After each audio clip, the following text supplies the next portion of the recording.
the worst client I ever had. This is going to be a two-part because there was two of them. So, let's see. We're going to start with the first one. Okay, so this particular lady, she was a referral from a client. She was actually the client's mother. Now, usually I get excited about meeting the moms because me and my clients usually, for the most part, I want to say about 99.9% of my clients are cool as hell, even the ones that I just meet for the first time. And so usually, like when I meet their moms are like uber cool. Their moms are really nice, and you can kind of tell where they get it from. Like, for instance, I send my mom to a lot of people, and they're always like, oh my God, I love your mom, she's so nice. And like, my mama, like, she tips well, she's there on time. She only gives me a hard time. She don't give y'all a hard time, right? So this lady, she sent her mom, and her mom was going to get like a feed-in ponytail, but the really, really tiny ones, like a small feed-in ponytail. Back during this time, so I want to say this was like 2017. So back during this time, that was like the Nicki Minaj like ponytail. I'm actually going to try to find a picture so I can insert it somewhere in this video so you guys know what I'm talking about. Obviously, for like privacy purposes and to protect the person's identity that I'm speaking on, I'm not going to post a picture of her because that would just be rude. But I will post a picture of the actual hairstyle that the client desired. So, she obviously was an older woman, and she wanted this Nicki Minaj ponytail. The picture that she showed me, we're going to start there. The picture that she showed me, the only difference between the ponytail that she got and the ponytail that Nicki had was that Nicki's hair was wrapped in a bun in the picture. So, from the moment that she came in, she was very aggressive.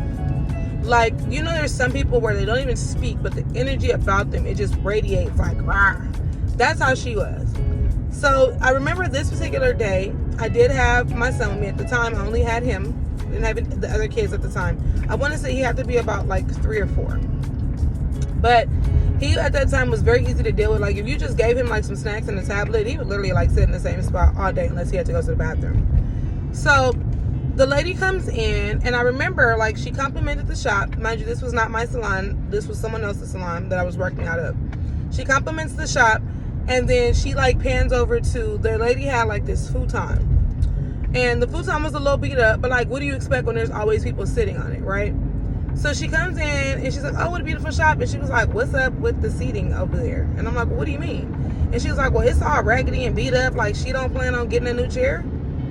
And it threw me off, and I was just like, well, I don't know, because, you know, this ain't my shop, but it works. Well, I can't sit on that. It's too low and it's raggedy. I don't want to sit on that. And I was like, okay, well, you know, in a minute, I will get you washed. You won't even have to sit over there. So if you bear with me for just a second, let me, you know, finish getting my stuff together, because she did show up early.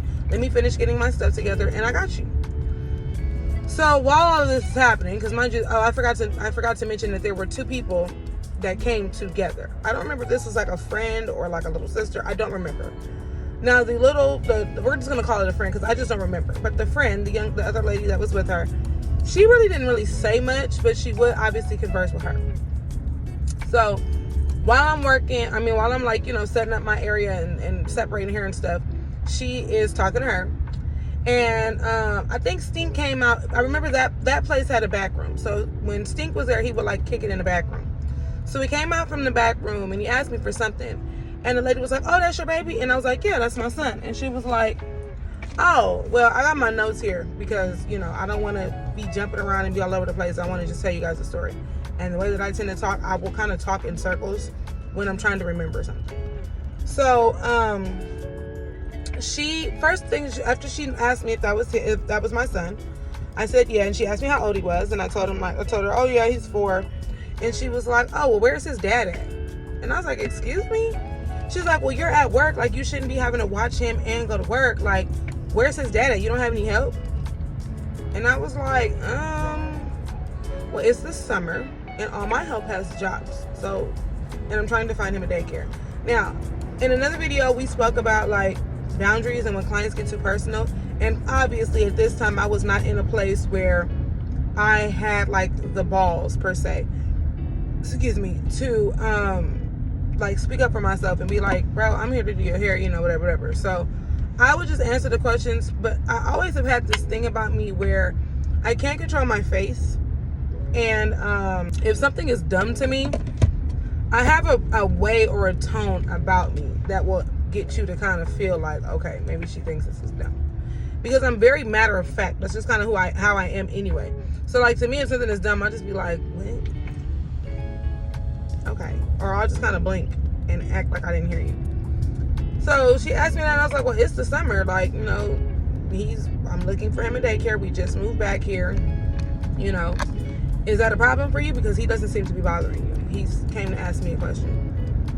Oh, well, no. You know, I was just asking. I was like, I could already see where this appointment was going.